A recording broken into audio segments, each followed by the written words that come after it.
প্রিয় বন্ধুরা, কেমন আছেন? আশা রাখি ভালো। আমি বিভিন্ন ধর্মের একজন ছাত্র। তো ধর্মের সাথে ধর্মের মৌলিক কোনো পার্থক্য নাই।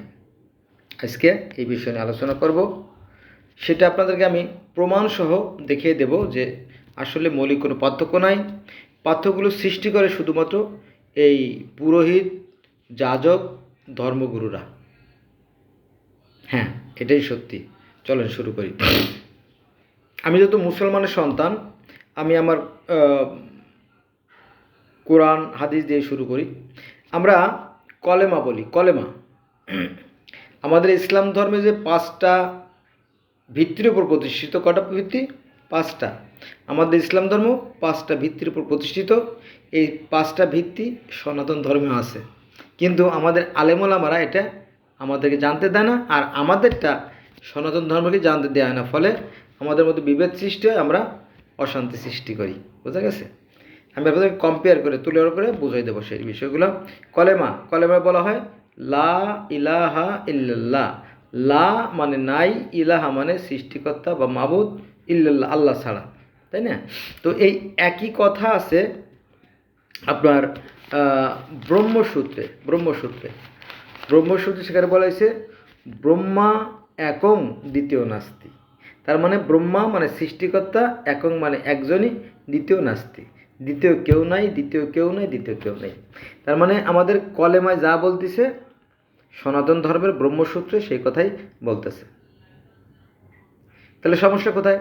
সমস্যা হচ্ছে আমাদের সীমাবদ্ধতা, আমাদের অজ্ঞতা, আমাদের মূর্খতা, আমাদের না জানার কারণ। আচ্ছা, নামাজ তো আমাদের ইসলাম ধর্মে মোস্ট ইম্পর্ট্যান্ট সাবজেক্ট, তাই না? Islamic life. তো এই যে 5 ওয়াক্ত নামাজ, এই 5 ওয়াক্ত নামাজ কিন্তু সনাতন ধর্মেও আছে, যাকে বলা হয় পঞ্চ মানে 5, আর যজ্ঞ মানে কি? নামাজ বা আরাধনা বা ধ্যান বা তপস্যা। এটা কিন্তু আছে। এটা কিন্তু মূর্তি পূজা না, আমি মূর্তি পূজার কথা বলতেছি না, কিন্তু আলেমরা মসজিদে এই মূর্তি পূজার কথাগুলো বলে, মানে নেগেটিভ দিকগুলো বলে, পজিটিভ দিকগুলো বলে না, যাতে মানুষের মধ্যে শান্তি ঐক্য ফিরে আসে সেই কথাগুলো তারা বলে না। কিন্তু আমি বলতেছি, তো মহাযজ্ঞ আছে, সকালে, দুপুরে, সন্ধ্যায়, রাতে সেই সৃষ্টিকর্তার আরাধনা করা। এই আরাধনা মানে ওই মূর্তি সেবা না, এটা হচ্ছে হে পৃথিবীর অধিপতি। ঠিক বেদে এইভাবে লেখা আছে, আমি নিজে বেদ পড়ছি। হে পৃথিবীর অধিপতি, তুমি আমাকে তেল দাও, ডাল দাও, নুন দাও, তেল দাও, অর্থ দাও, টাকা দাও, শক্তি দাও, পুত্র সন্তান দাও, ইত্যাদি ইত্যাদি ইত্যাদি। ঠিক আছে? হে বিশ্ব ব্রহ্মাণ্ডের পরিচালক, ঠিক এরকমটি বলা আছে। বোঝা গেছে? কিন্তু এটা ওই যে ফকিরের দোষ শুন ফকির, একটা কথা আছে না? তো এভাবে এই এক ধার্মিকের শত্রু আর এক ধার্মিক, মানে একজনের সাথে আরেকজনের বনে না। এই হিংসা, বিদ্বেষ, ঘৃণা থেকে এই ধর্মের সৃষ্টি, কিন্তু মূল যে ধর্ম সেটা কিন্তু এক এবং অভিন্ন। বুঝা গেছে? আচ্ছা, তাহলে আমরা কলেমা নিয়ে আলোচনা করলাম। কলেমায় যা আছে ব্রহ্মসূত্রে তাই আছে। নামাজে যা আছে মহাযজ্ঞ, যজ্ঞ মানে নামাজ বা আরাধনা, ধ্যান, তপস্যা। আমাদের নবী মুহাম্মদ সাল্লাল্লাহু আলাইহি ওয়াসাল্লাম তো হীরা গুহায় যে ধ্যান করতেন, ঠিক কি না? আমাদের নবী মুহাম্মদ সাল্লাল্লাহু আলাইহি ওয়াসাল্লাম হীরা গুহায় কি নামাজ পড়তেন? না, তিনি নামাজ পড়তেন না, তিনি কিন্তু ধ্যান করতেন, তপস্যা করতেন, যজ্ঞ করতেন। খেয়াল আছে? তারপরে যখন দলবদ্ধভাবে যখন আমরা এটা নামাজ পড়ি আর কি, নামাজ এটা কিন্তু ধ্যান সাধনা না, কিন্তু নবী মুহাম্মদ সাল্লাল্লাহু আলাইহি ওয়াসাল্লাম ধ্যান সাধনা করেছেন, জানেন তো? এটা চিরসত্যি, দীর্ঘদিন করছেন। আচ্ছা, রোজা, আমরা মুসলমানরা রোজা থাকি, হিন্দুরা কিন্তু রোজা থাকে, কিন্তু নাম একটু ভিন্ন, উপবাস। একই সিস্টেম, তারাও সকাল থেকে না খেয়ে থাকে, হ্যাঁ, সন্ধ্যা পর্যন্ত না খেয়ে থাকে। তবে যারা খুবই দুর্বল, যারা মুমূর্ষ, যাদের পক্ষে রোজা থাকা সম্ভব না, তাদের জন্য একটু ফল বা পানির ব্যবস্থা আছে। আবার আমাদের ইসলাম ধর্ম কিন্তু এরকম একটা পদ্ধতি আছে, সেটা হচ্ছে যে যারা অসামর্থ্য, অর্থাৎ যারা রোজা থাকতে পারবে না, তাদের অ্যাবিলিটি নাই, মানে শারীরিক সামর্থ্য নাই, তারা কি করবে? তারা যদি গরিব মিসকিন যারা আছে তাদেরকে যদি পেট পুরো খায় দেয়, তাহলে রোজার সব সে সমরে পেয়ে যাবে। এরকম একটা অপশন আছে, একটা বিশেষ অপশন। সব জায়গায় এই ধরনের একটা অপশন থাকে।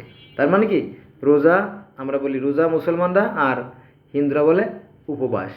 আর এই রোজা ইহুদি ধর্মে আছে, খ্রিস্টান ধর্মে আছে, তারপরে আপনার পার্সিয়ান ধর্মে আছে, গ্রিক ধর্মে আছে, রোমান ধর্মে আছে, বহু বহু শিখ ধর্মে আছে, বহু ধর্মে এই নামাজও আছে।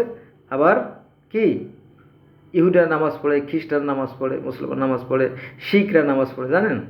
বুদ্ধরা নামাজ পড়ে না ঠিক, কিন্তু এইভাবে তারা সিজদায় যায়, সেই ঠিক আছে, ঈশ্বরের কাছে আরাধনাও করে। অর্থ একই, সেই সৃষ্টিকর্তার সন্তুষ্ট বিধান। অতএব চলেন আমরা ধর্ম নিয়ে বাড়াবাড়ি না করি। আচ্ছা, তীর্থস্থান হজ। আমরা মুসলমানরা হজে যাই, হজে যাই বলি হে আল্লাহ আমরা হাজির হাজির হাজির, বলি না? বলি। ঠিক এই তীর্থস্থান, এই হজকে সনাতন ধর্মে যারা আছে তারা তীর্থগমন বলে, তীর্থগমন। তবে এখানে একটু ঝামেলা, সেটা হচ্ছে যে সনাতন ধর্ম যারা অনুসারী তারা আগেকার দিনে মক্কায় যেত, অর্থাৎ এই মক্কায় একটা ওকাজ মেলা হতো হিন্দুদের। আর এই হজে যে মক্কা শরীফ তাকে বলে মক্কেশ্বর মন্দির বলতো, কিন্তু মুসলমানরা ক্ষমতা আসার পরে সেই মক্কেশ্বর মন্দির হাতছাড়া হয়ে গেছে, এখন মুসলমানের দখলে। এই মক্কা কিন্তু হিন্দুদের জায়গা এবং তাদের টাকায় কিন্তু গড়া ছিল প্রথম থেকে, পরে অবশ্য সংস্কার হয়েছে। অতএব এই ধর্ম নিয়ে বাড়াবাড়ি না করাই ভালো।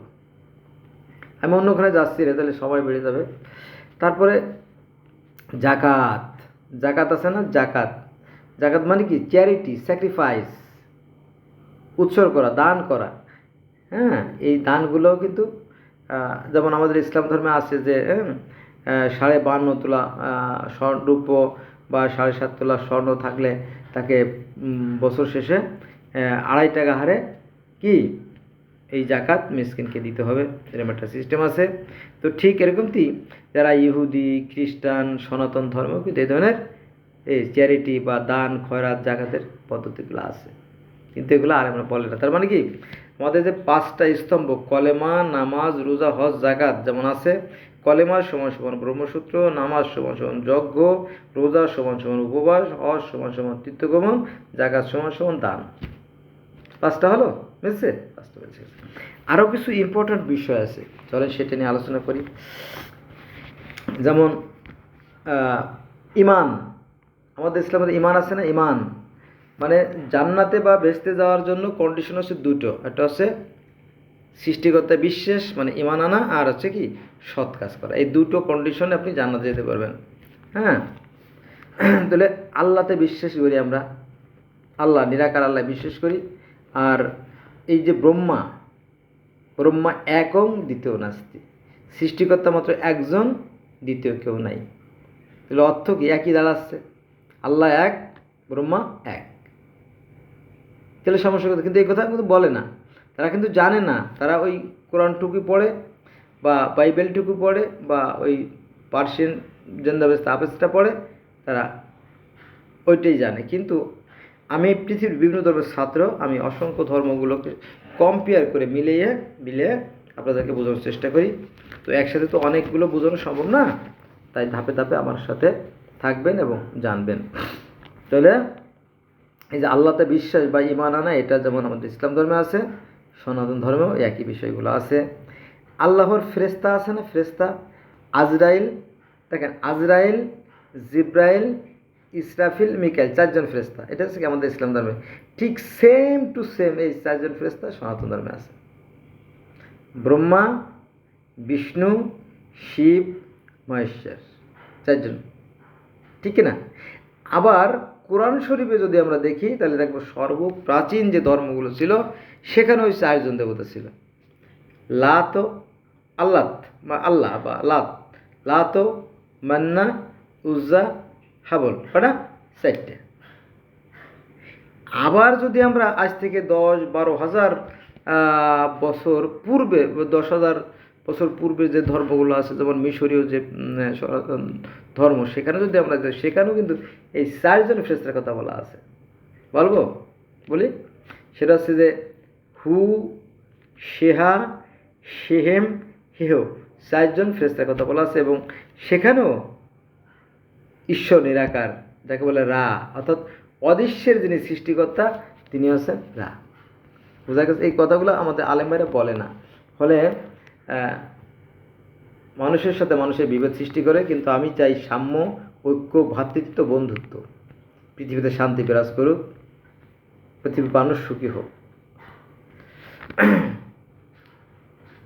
আমরা যাদেরকে বলি ফেরেশতা বলি, ফেরেশতাগণের প্রতি বিশ্বাস, হিন্দুরা দেবতা বা অবতারদের প্রতি বিশ্বাস। আমরা আসমানি কিতাবের প্রতি বিশ্বাস করি, তারা বেদ গীতা বিশ্বাস করে। আমরা নবী রাসূলের বার্তাবাহক হিসেবে বিশ্বাস করি, আর ঈশ্বরের অবতার যারা, অবতার ঈশ্বরের থেকে প্রেরিত যে অবতার বা মহানব নবী রাসূল যারা, তাদেরকে তারা অবতার বলে। এবং আমাদের নবী রাসূলদের সাথে যেমন আল্লাহর সাক্ষাৎ হতো, সেম টু সেম এই সনাতন ধর্মের যারা নবী রাসূল, তাদের সাথেও ঈশ্বরের কি কথা হতো। যেমন একটা উদাহরণ দেই, মন্দাকিনী নদীর তটে বসে একবার নারদ মুনি ধ্যান সাধনা করতেছিলেন, তখন সেখানে ঈশ্বরের আবির্ভাব ঘটে। যেমন মুসা আলাইহিস সালাম তুর পাহাড়ে আল্লাহকে দেখেছিলেন, তো এখানে নারদ মুনিও সেই ঈশ্বরের সাথে দেখা করেছিলেন। আবার একবার শ্রীকৃষ্ণের পিতা একবার অগ্নিতে যজ্ঞ করতেছিলেন। যজ্ঞ মানে কি জানেন?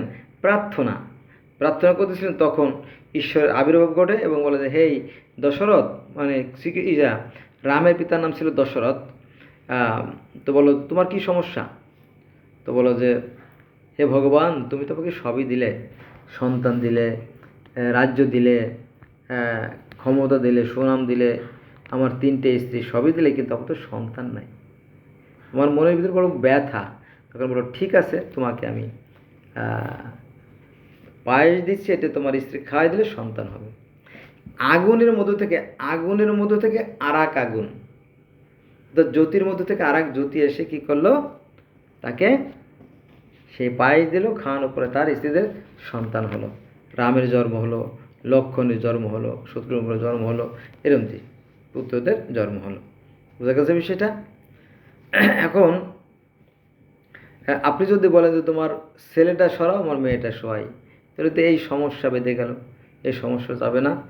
তো আমি চাই যে পৃথিবীতে শান্তি বিরাজ করুক, আমরা ধর্ম নিয়ে বাড়াবাড়ি না করি। তবে অধিকাংশ মানুষ ধর্ম মুখে মুখে মানে, বাস্তবে মানে না।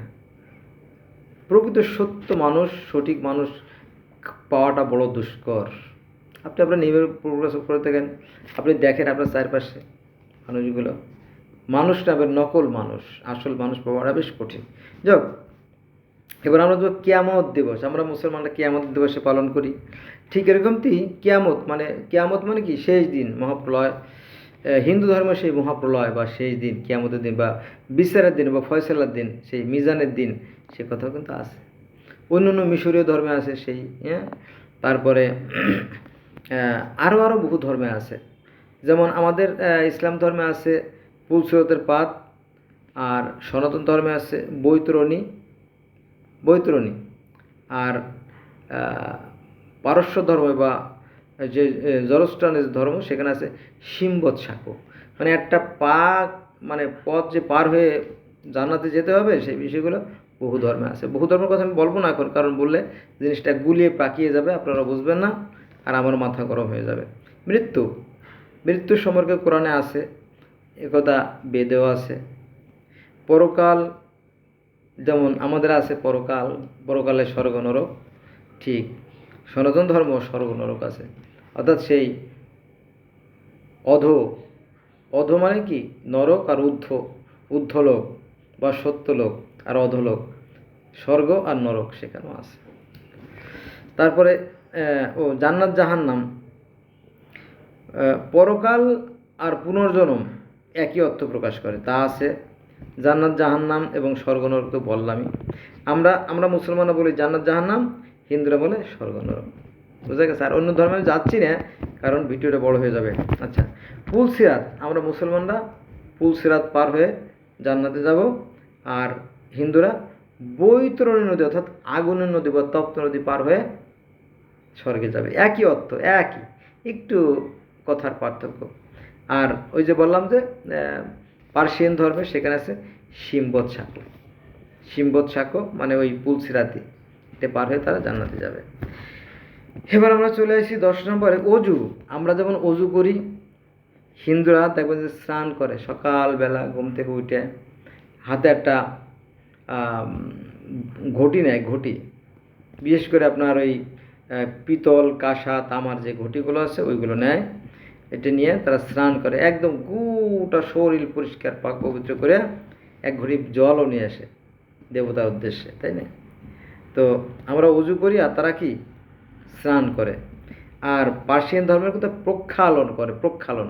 এবং ইহুদি ধর্মে আপনার সেই যে মন্দির বা সেই যে টেম্পল মাউন্টে যদি যেতে হয়, তাহলে আপনার সেই যে পাথরে ঘেরা গভীর আছে, ঝর্ণা ধারণা আছে, জমজম কুয়ো আছে, সেখানে পাক পবিত্র হয়ে গোসল করে তারপরে সেখানে যেতে হয়।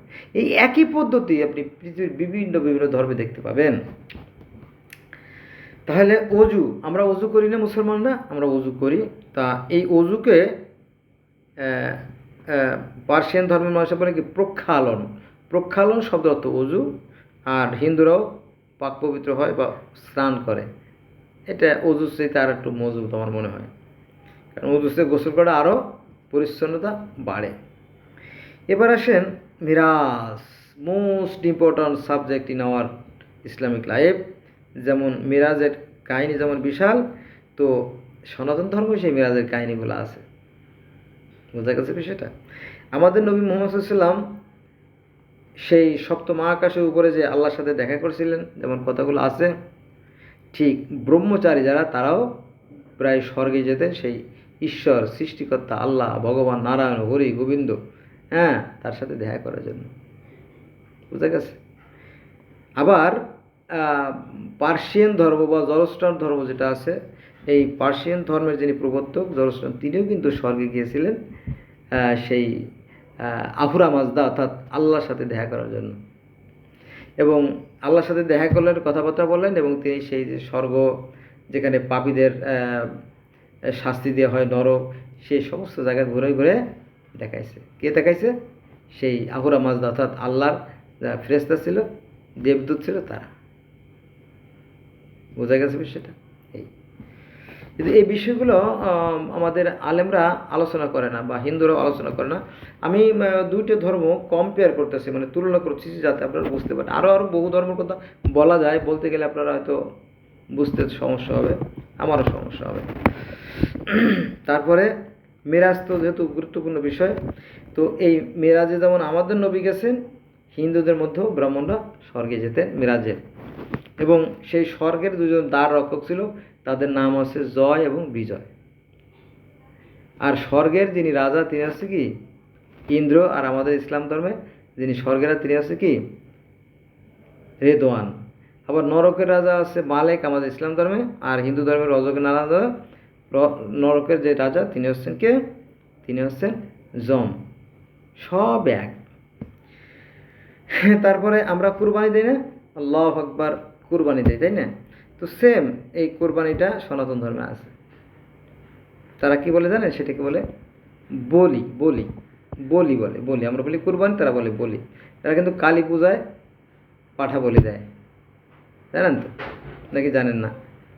আচ্ছা, তো আর অন্যান্য যে ধর্মগুলো আছে, যেমন ইহুদি ধর্ম, খ্রিস্টান ধর্ম বা গ্রিক ধর্ম, সেখানেও কিন্তু আপনার এই যে এই বলি বা কুরবানি, এটাকে কি বলা জানেন? এটাকে বলা হয় স্যাক্রিফাইস। বোঝা গেছে? তাহলে আজকে অনেকগুলো বিষয় নিয়ে আলোচনা করলাম। আরও আছে নাকি দেখি? হ্যাঁ, 12টা বিষয়। 1 নম্বর আছে কলেমা। কলেমা সমান সমান ব্রহ্মসূত্র, নামাজ সমান সমান যজ্ঞ, রোজা সমান সমান উপবাস, হজ সমান সমান তীর্থগমন, জাকাত সমান সমান চ্যারিটি বা দান, তারপরে আল্লাহতে বিশ্বাস সমান সমান ব্রহ্মাতে বিশ্বাস, ভগবানে বিশ্বাস, আল্লাহর ফেরেশতাদের প্রতি বিশ্বাস, মানে কি ঈশ্বরের অবতারের প্রতি বিশ্বাস, আল্লাহর কিতাবের প্রতি বিশ্বাস সমান সমান বেদ কিতাবের প্রতি বিশ্বাস, রাসূলটা বার্তাবাহকের প্রতি বিশ্বাস সমান সমান ঈশ্বরের অবতারের প্রতি বিশ্বাস, কিয়ামত দিবসের প্রতি বিশ্বাস সমান সমান মহাপ্রলয়ের প্রতি বিশ্বাস, মৃত্যুর প্রতি বিশ্বাস, মানে তো মৃত্যু তো আমাদেরও হয়, পৃথিবীর প্রত্যেকটা প্রাণীর হয় বিশ্বাস, এটা সহজ জিনিস। পরকাল সমান সমান পুনর্জন্ম। পরকাল মানে কি? পরকালে আবার আমরা উঠবো। আর হিন্দুদের পুনর্জন্ম, একই অর্থ, একটু পার্থক্য। তারপরে আমাদের আছে জান্নাত জাহান্নাম, আর তাদের আছে স্বর্গ নরক। তারপরে আছে পুলসিরাত সমান সমান বৈতরণী নদী বা শিম্বৎসাক, আর অজু সমান সমান প্রক্ষালন বা স্নান, আর মিরাজ সমান সমান ঈশ্বরের সান্নিধ্য গমন বা ব্রহ্মচারীরা যেতেন, আর কোরবানি সমান সমান বলি বা স্যাক্রিফাইস। বুঝতে পারছি? আজকে 18টা পয়েন্ট 12টা পয়েন্ট নিয়ে আলোচনা করছি। এটা আমি একটা নোট করছি, এটা আমার হাতের লেখা। ঠিক আছে? তো আমি পৃথিবীর বিভিন্ন ধর্মের ছাত্র, আমি আপনাদেরকে অনুরোধ করব যে ভাই, এই ধর্মের দোহাই দিয়ে জান্নাত পাওয়া যাবে না। ভালো কাজ করেন, ভালো কাজ করলে আপনি পৃথিবীতেই দেখবেন আত্মতৃপ্তি লাভ করবেন, প্লাস আপনি শান্তিময় জীবনযাপন করবেন। এই পৃথিবী থেকে আপনার শান্তি যাত্রা শুরু হয়ে যাবে এবং মরার পর থাকবে মহাকল্যাণ বা মহাসাফল্য। আর আপনি উপরে ফিটফাট আর ভিতরে সদরঘাট থাকলে কি ধরা পড়ে যাবেন। কোনো বিষয় যদি আপনার খটকা লাগে, তাহলে আপনার জন্য বিচারক আছে, আপনার বিবেক। এই বিবেকের কাছে প্রশ্ন করলে বিবেক আপনাকে সঠিক উত্তর দানে সক্ষম। ধন্যবাদ সবাইকে ভিডিও দেখার জন্য।